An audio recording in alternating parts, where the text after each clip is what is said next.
Assalamualaikum warahmatullahi wabarakatuh. Saya Rudianto, calon guru penggerak angkatan 9 dari Kabupaten Labuhan Batu. Video kali ini saya ingin melengkapi tugas aksi nyata saya sebagai guru penggerak angkatan 9 pada modul 1.4 budaya positif.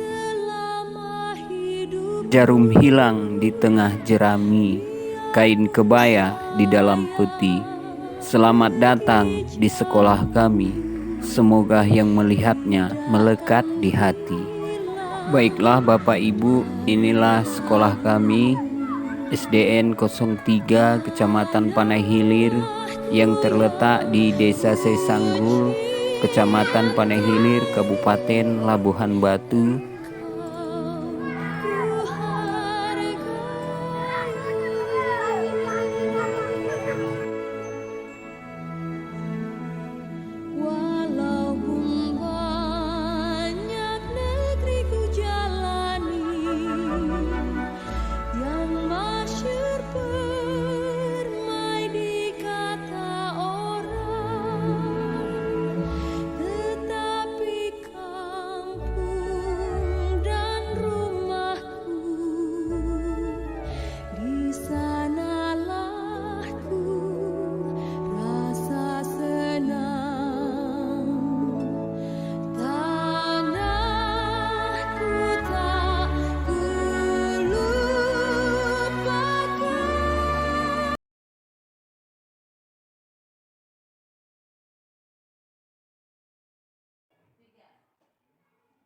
Assalamualaikum warahmatullahi wabarakatuh.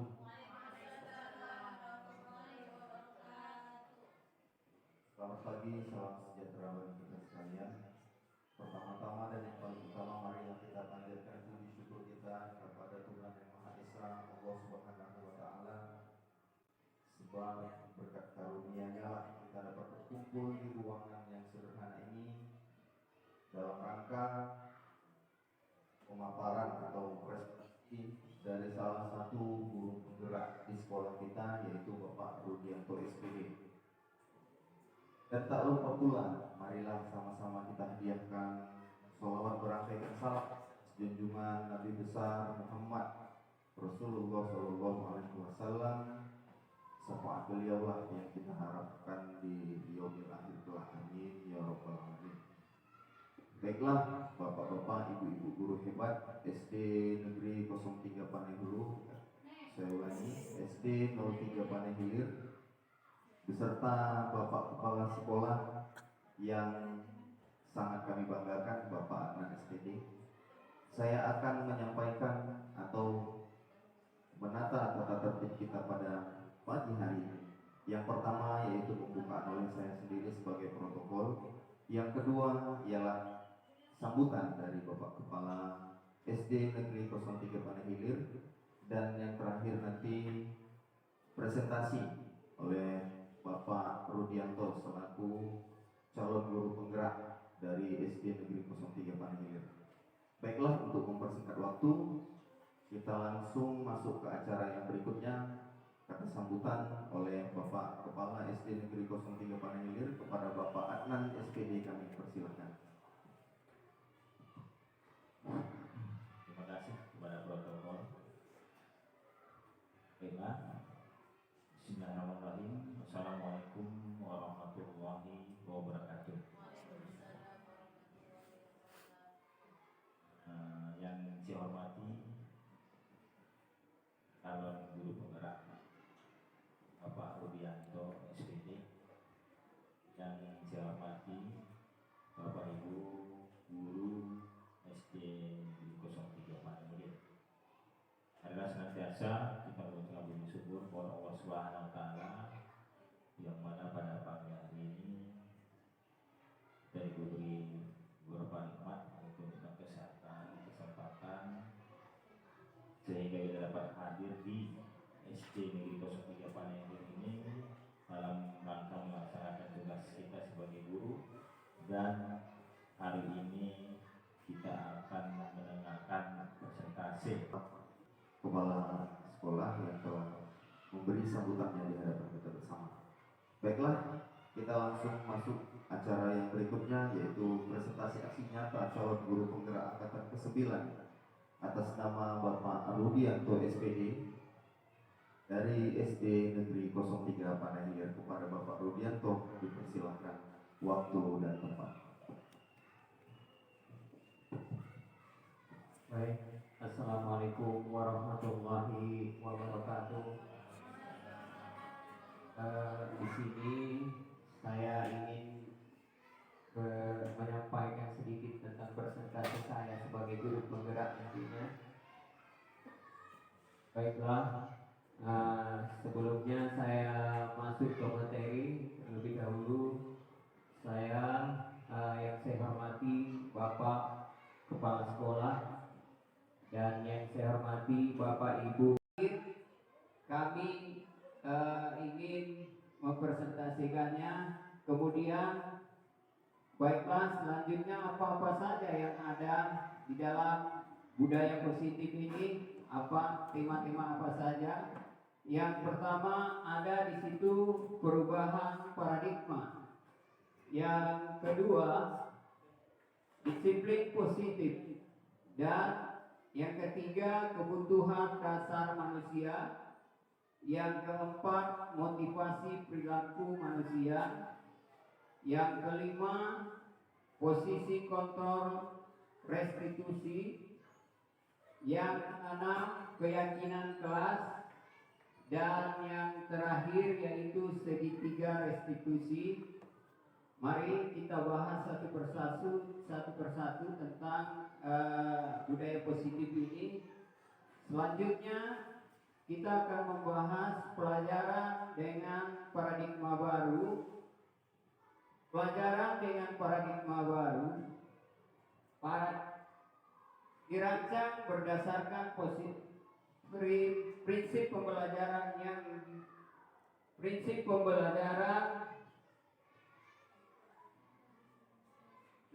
pembelajaran yang terdiferensiasi sehingga setiap siswa belajar sesuai dengan kebutuhan dari tahap perkembangannya untuk mewujudkan profil pelajar Pancasila. Baik Bapak Ibu, kita semua satu misi untuk mewujudkan profil pelajar Pancasila ini. Di dalam profil pelajar Pancasila ini ada enam, yaitu selanjutnya sebagai pendidik tujuan kita adalah menciptakan anak-anak yang memiliki disiplin sehingga mereka bisa berperilaku dengan mengacu pada nilai-nilai kebajikan universal dan memiliki motivasi intrinsik bukan ekstrinsik, dari dalam bukan yang dari luar ya. Kemudian selanjutnya disiplin positif merupakan salah satu cara menerapkan disiplin yang bertujuan untuk menumbuhkan kesadaran serta memberdayakan anak untuk melakukan sesuatu tanpa sokongan atau ancaman maupun hukuman. Inilah dia disiplin positif yang akan kita selanjutnya. Bapak Ibu, masuk kita ke kebutuhan dasar manusia. Yang ketiga, apa saja kebutuhan dasar manusia? Yang pertama yaitu bertahan untuk hidup. Kemudian yang kedua kasih sayang. Ya. Kemudian yang ketiga penguasaan. Yang keempat kebebasan. Dan yang kelima adalah kesenangan. Inilah kebutuhan dasar yang perlu kita pahami setiap manusia ataupun kepada setiap murid-murid kita nantinya. Dia membutuhkan bertahan untuk hidup, kemudian dia membutuhkan kasih sayang. Yang ketiga dia butuh penguasaan. Yang keempat dia butuh kebebasan, dan yang kelima dia butuh kesenangan. Inilah yang kita butuhkan dalam kebutuhan dasar kita sebagai manusia ya Bapak Ibu. Dan selanjutnya kita masuk motivasi perilaku manusia. Motivasi merupakan dorongan yang timbul pada diri seseorang secara sadar ataupun tidak sadar untuk melakukan sesuatu tindakan dengan tujuan yang tertentu. Nah, untuk memotivasinya kita ada tujuan-tujuan tertentu yang harus kita lakukan. Yang pertama yaitu menghindari ketidaknyamanan dan hukuman. Murid melakukan disiplin diri karena ia takut dihukum. Ini merupakan motivasi ekstrinsik, bukan dia karena melakukan disiplin tersebut bukan karena dari dirinya, dari dalamnya, tapi dia karena takut hukuman tersebut. Inilah yang terjadi pada murid kita. Kemudian yang kedua yaitu mendapatkan imbalan atau penghargaan dari orang lain. Murid melakukan disiplin diri karena ia ingin mendapatkan imbalan ini. Ini merupakan motivasi ekstrinsik juga ya Bapak Ibu. Dia hanya ingin mendisiplinkan dirinya karena dia ingin mendapat imbalan atau mendapat hadiah. Nah, ya. Selanjutnya menghargai nilai-nilai kebijakan diri sendiri. Murid melakukan disiplin diri karena sadar akan nilai-nilai kebijakan dirinya. Ini merupakan motivasi intrinsik. Ini yang kalau dapat ini yang mau kita terapkan. Yang dari kesadaran seorang murid tersebut.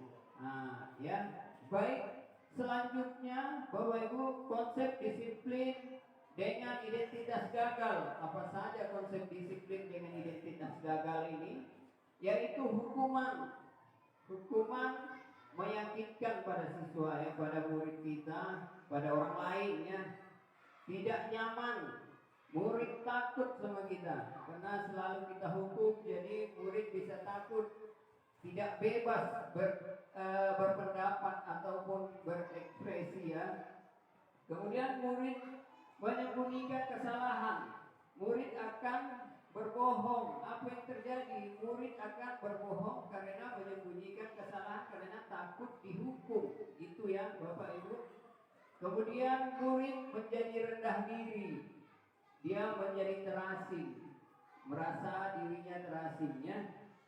Kemudian selanjutnya apalagi identitas gagal, yaitu di penghargaan tidak efektif, merusak hubungan atau sifat iri. Murid akan iri hati nanti kalau diberi hukuman pasti itu saja orangnya. Kan begitu yang terjadi, dia akan iri dengan kita. Kemudian mematikan motivasi kita. Menghukum dengan sistem ranking. Murid akan berpendapat karena dia tidak sanggup untuk menyaingi kawannya tersebut, dia akan rendah diri, rendah hati ya, dia akan menjauh karena dia merasa pasti tidak akan terkalahkan itu, pasti dia akan menang itu ya. Selanjutnya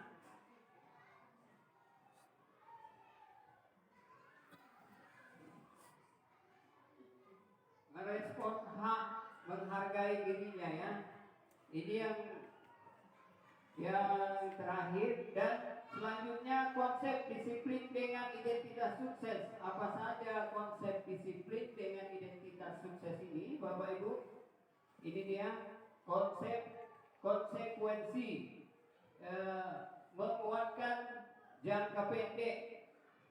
Penguatan jangka pendek, dia tidak mendalam, istilahnya tidak terbawa-bawa ya. Yang kedua, perilaku memonitoring berkelanjutan. Kita perlu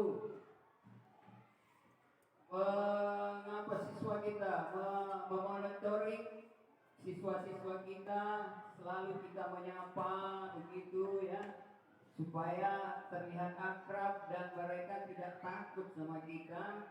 kemudian stimulus respon. Kita sering bertanya kepada murid ataupun berbicara, kenapa, ada apa? Murid akan menjawab, tidak apa-apa Bu.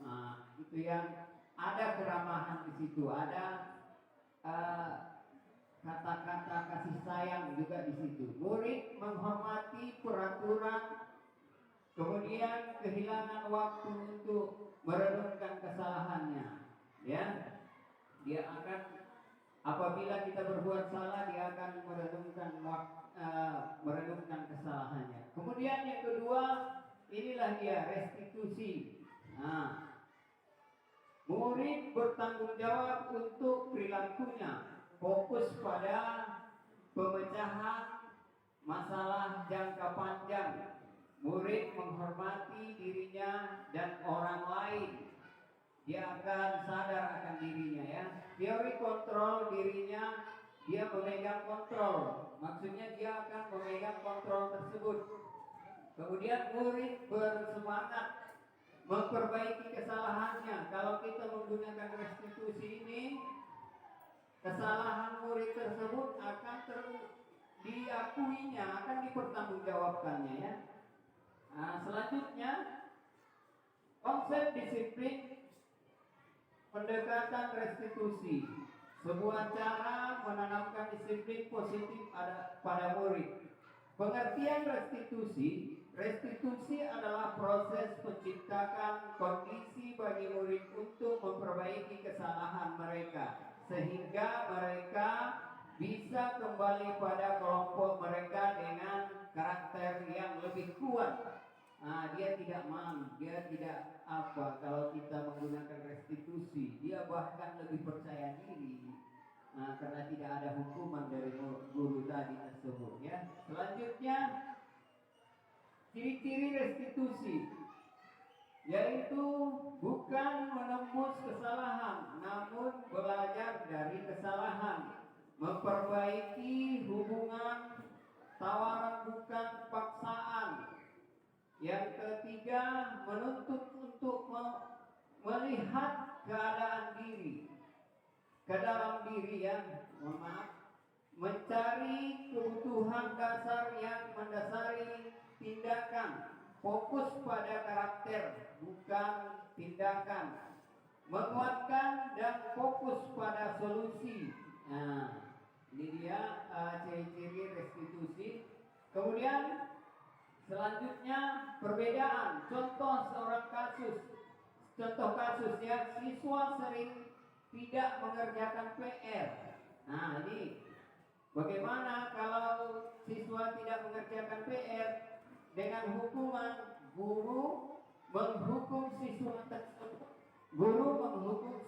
tersebut menghormat bendera selama 10 menit. Ya. Guru marah dan murid jadi takut. Murid akan takut kalau kita menghukum murid, ya. Jangan kita anggap murid itu akan tidak mengulang lagi kesalahan, bukan. Murid akan takut. Selanjutnya, dengan konsekuensi. Guru memberikan konsekuensi untuk mengerjakan PR-nya saat istirahat atau dikerjakan sebanyak 3 kali lipat. Guru tegas dan siswa menghormati peraturan. Mungkin Bapak Ibu juga sering melakukan ini, ya. Inilah konsekuensi. Apa konsekuensinya? Bersangkut pautan dengan PR tersebut, bukan menghormat bendera. Tidak ada sangkut paut hukuman tersebut dengan PR yang tidak diselesaikannya. Kalau dia menggunakan konsekuensi, dia mengerjakan 3 kali lipat. Jangan kita hukum atau kita marah, ya. Yang selanjutnya, restitusi. Guru menanyakan keyakinan kelas, dirinya dan membantu siswa menyelesaikan masalah Guru terbuka dan siswa menghormati dirinya dan orang lain. Ini keyakinan kelas kita, nanti kita bahas. Kita menanyakan keyakinan kelas apa yang dilanggarnya, supaya kita paham cara memperbaiki kayak restitusinya. Selanjutnya, ya, ini dia ada 5 posisi kontrol. Ya, mohon maaf. Saya lanjut kembali. 5 posisi kontrol, yaitu yang pertama membuat rasa bersalah, ya. Yang kedua penghukum, dan yang ketiga teman, yang keempat pemantau, dan yang kelima sebagai manajer, ya. Baik, kita bahas satu persatu. Contoh penerapan 5 posisi kontrol. Kasus siswa tidak memakai atribut lengkap saat upacara bendera. Sekarang penghukum. Kalau kita menghukumnya, patuhi aturan sekolah, lalu berdiri di depan barisan. Tentu kita bilang begitu, itu adalah suatu hukuman. Tahu nggak? Kau kesalahanmu apa? Beda ya. Nanti ini hukuman. Patuhi peraturan sekolah, lalu berdiri di depan barisan. Ini adalah suatu hukuman. Kemudian membuat rasa bersalah. Berapa kali guru harus memberitahu kamu, guru kecewa sama kamu. Ini adalah kata-kata membuat rasa bersalah, ya. Membuat rasa bersalah. Kemudian sebagai teman, ayo yang tertib, buat guru bangga. Kali ini tidak apa-apa, kamu salah. Itu suatu ingatan sama kita, dan murid akan merasa tidak takut atau masih nyaman ya tentang kata-kata itu. Baik, sampai di sini presentasi saya.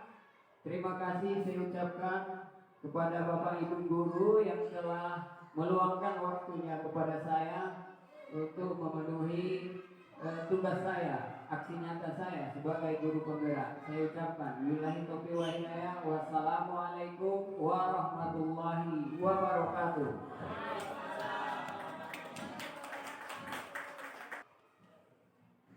Baiklah, berikutlah tadi pemaparan presentasi aksi nyata calon guru penggerak angkatan ke-9 yang disampaikan oleh Bapak Rudianto SPD.